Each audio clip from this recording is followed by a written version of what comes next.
Hola amigos de la historia. Hoy vamos a hablar de un pueblo que llegó a la península ibérica con la intención de controlarlo todo y terminó enfrentándose al mayor imperio de su tiempo.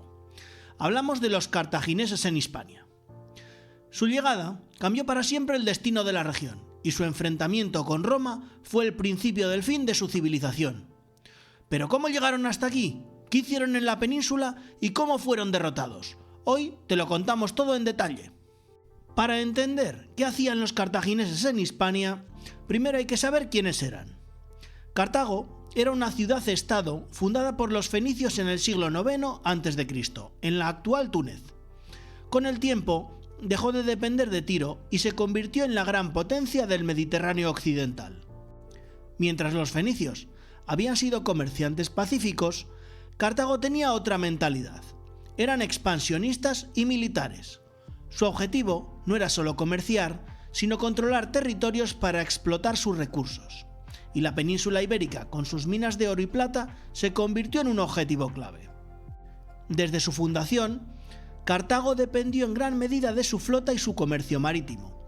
Controlaban las rutas de las Islas Baleares, Sicilia y Cerdeña, asegurando el flujo constante de bienes y materiales preciosos. Sin embargo, al ganar independencia de Tiro, su política se volvió más agresiva y militarizada, llevando a conflictos constantes con otras potencias mediterráneas. Desde el siglo VIII a.C., los griegos habían fundado colonias en el Mediterráneo occidental. En Hispania establecieron Ampurias y Mainaque, controlando rutas comerciales importantes. Cartago, que ya dominaba el norte de África, veía esto como una amenaza. Y es que, a partir del siglo VI a.C., los cartagineses empezaron a desplazar a los griegos de la península. En el 535 a.C., en la batalla de Alaila, Cartago y los etruscos destruyeron la flota griega en Córcega, lo que debilitó su expansión. A partir de ese momento, Cartago se hizo con el control de la costa sur y este de Hispania. Y para afianzar su dominio, los cartagineses fortalecieron sus alianzas con pueblos íberos y tartesios, asegurando acuerdos comerciales y militares. Fundaron nuevas colonias estratégicas y mejoraron la infraestructura portuaria en ciudades como Gadir, permitiendo una mayor actividad naval y comercial. Sabemos que Cartago utilizó Hispania como una base económica y militar. ¿Pero por qué era tan importante? Primero, por su riqueza en metales. Hispania tenía minas de oro, plata y cobre, esenciales para financiar sus guerras. En segundo lugar, por los mercenarios íberos, ya que reclutaron guerreros íberos y celtíberos para sus ejércitos. Y por último, por su ubicación estratégica. Desde la península podían lanzar ataques contra Roma y otras potencias. El primer líder cartaginés en Hispania fue Amílcar Barca, en el siglo III a.C. Este general consolidó el dominio cartaginés, fundó Alicante y empezó la conquista de los pueblos indígenas, pero murió en batalla en el 228 a.C. y su hijo, Aníbal Barca, tomaría el relevo. Bajo su mando, los cartagineses expandieron su dominio por el valle del Guadalquivir y el Levante, tomando el control de ciudades estratégicas. Además de la exportación minera, establecieron centros administrativos para el cobro de tributos y fortalecieron la economía cartaginesa. También introdujeron técnicas militares avanzadas y mejoraron la infraestructura defensiva de sus territorios. Pero antes de seguir, hablemos de Aníbal y las guerras que tuvo con Roma. Lo primero que hizo, antes de partir hacia Roma, fue consolidar su dominio en Hispania, enfrentándose a los romanos en la batalla de Sagunto. La caída de Sagunto fue el detonante de la Segunda Guerra Púnica, pues la ciudad era aliada de Roma y su toma representó una agresión directa.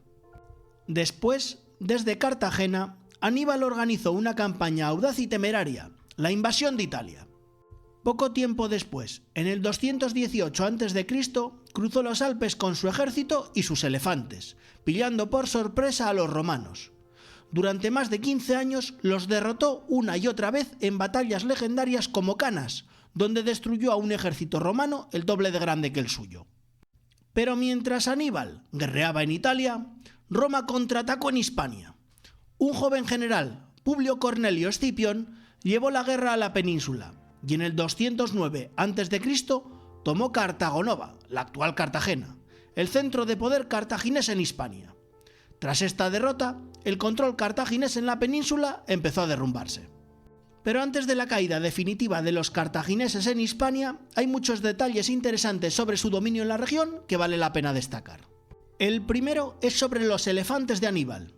No todos sobrevivieron a la travesía de los Alpes. De los 37 que partieron, solo unos pocos llegaron a Italia. Otro dato interesante es que en Hispania se acuñaron monedas con la imagen de Aníbal y sus elefantes. Y por último, sabemos que algunos platos mediterráneos actuales tienen origen en las costumbres traídas por los cartagineses. Pero todo llega a su fin.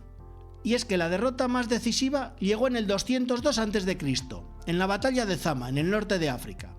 Aníbal fue vencido y Cartago quedó debilitada para siempre. Con la victoria de Escipión, los romanos tomaron el control total de Hispania. Tras la caída de Cartago Nova, las ciudades cartaginesas en Hispania fueron cayendo una tras otra. La batalla de Ilipa en el 206 a.C. supuso el golpe final a la resistencia cartaginesa en la península. Tras esta victoria, Roma estableció su presencia permanente en la región y comenzó a dividirla en provincias. Los cartagineses desaparecieron de la historia y Roma convirtió la península en parte de su imperio. Pero su influencia no se perdió del todo. Muchas ciudades fundadas por los cartagineses sobrevivieron bajo dominio romano, y la cultura íbera siguió influenciada por ellos durante siglos. Los cartagineses nos dejaron muchas de sus costumbres, avances en ingeniería y estrategias militares. Las ciudades que fundaron, como Cartago Nova, la actual Cartagena, continuaron siendo importantes núcleos comerciales y administrativos bajo el dominio romano. Incluso algunas tácticas militares utilizadas por Aníbal fueron estudiadas y replicadas por comandantes romanos en el futuro. También las rutas comerciales establecidas por los cartagineses continuaron funcionando, y la explotación de recursos naturales que ellos habían impulsado siguió beneficiando a los nuevos gobernantes. Además, el uso de la moneda cartaginesa en la península ibérica persistió durante años, adaptándose progresivamente a los nuevos sistemas de control económico de Roma. ¿Y tú? ¿Crees que Cartago pudo haber derrotado a Roma? Déjalo en los comentarios. ¡Hasta la próxima!